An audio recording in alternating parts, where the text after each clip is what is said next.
on other matters. Matt Hancock, not necessarily a great favourite of mine, spent 3 hours today in front of the COVID inquiry. It would seem that he is unapologetic about anything he did as health minister through that crisis. Indeed, he believes we've got to be ready to impose wider, earlier, more stringent lockdowns the next time a pandemic comes, or the next time the World Health Organization tell us that we need to do these things. Roy Lilley, former NHS Trust chairman and health commentator, joins me down the line from East London. Roy, thank you for joining me. It seems that Matt Hancock, it's a case of je ne regrette rien. He doesn't regret anything that was done. What's your take on his defence of lockdowns and his belief that next time they must be even harsher? Well, good evening, Nigel, and congratulations. And I'm honoured to be your first guest after your beatification by your industry. Look, I mean, I've watched a lot of this, as you can imagine, and I've watched Hunt and others, and they're all trying to distance themselves from the difficult decisions that were made. I think the lockdown question really, that will be probably gone into in more detail when they get the second stage of this, the technical issues of it. What really struck me, Nigel, was from watching it all, and not just from Hancock, but I think particularly Hancock today, is the extent to which we were unprepared for this. Now, I tell you, as a former leader of a council and the chairman of a health authority, I've done the easing world resilience training. It was called civil defence in my day, and I've done this similar thing to the Operation Signet that they've been talking about during the COVID inquiry. That's the kind of scenario planning that they do to prepare for an emergency. When I did it, this was a long time ago. When I did it, it was only really around a flu pandemic, and the exercise comes to an end very quickly because there's a flu jab, and everybody gets better quickly and everybody gets back to work. I mean, it's a tabletop exercise, but it is basically, fundamentally, it was around flu. What we were dealing with COVID, of course, is what they call a novel infection. That means a new infection that we weren't prepared for. A lot of people in the early days of COVID thought that it was transmitted by touch. Actually, it turned out to be droplets and air transmitted. And it just seemed to me that we were completely unprepared with the scenario that they used. Moreover, I tell you the other standout thing about Hancock, he was very, very frank about the relationship between the Department of Health and social care. Now, you will recall that they were originally the Department of Health, and then they tagged on this and social care bit. Well, it's really only the name over the shop front, because social care is still run by local government.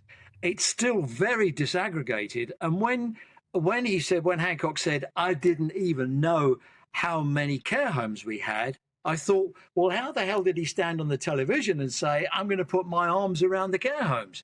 He didn't know how many he was going to have to put his arms around. I mean, I thought the whole thing was very, very revealing. So, yeah, not prepared, and I fully understand that argument.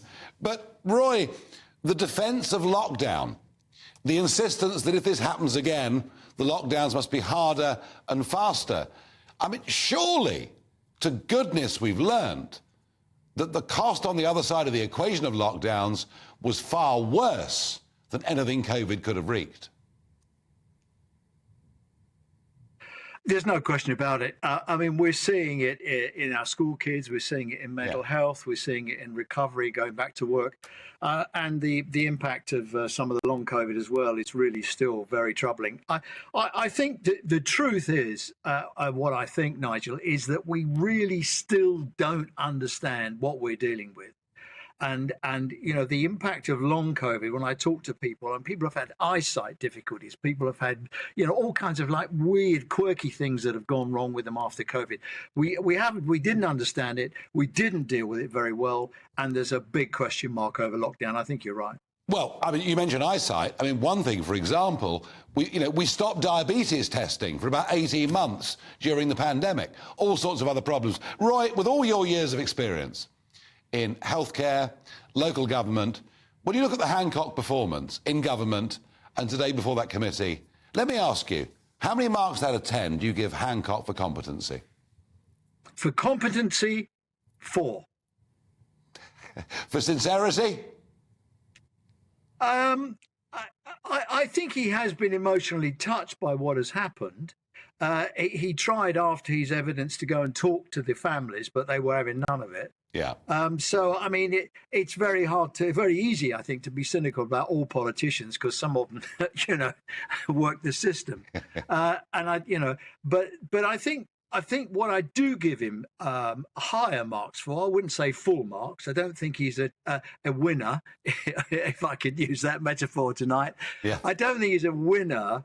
But I do think he was very frank in revealing the chaos that there is in some of the committees and their subcommittees. I mean, it's too arcane to go into now, but I mean, I watched it and I am familiar with some of those structures, and they do need a bomb put under them. They really do. And we need to clear out the undergrowth and make government much straighter. There's no line of sight with the Secretary of State through to a care home.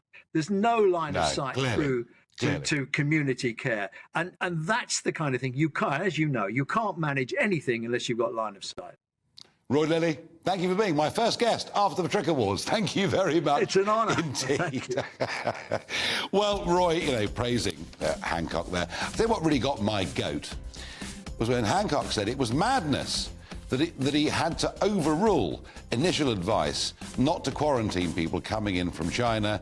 He also blamed the WHO for having written into international health regulations that you shouldn't close borders. Yeah, but you know what, Matt? You were very, very slow to do it. And here's the point. The British government, which we thought after Brexit was going to be absolutely sovereign, doesn't appear to have the confidence to stand up and speak for itself without looking over its shoulder at what is being said by the WHO, the EU, the UN, or anybody else.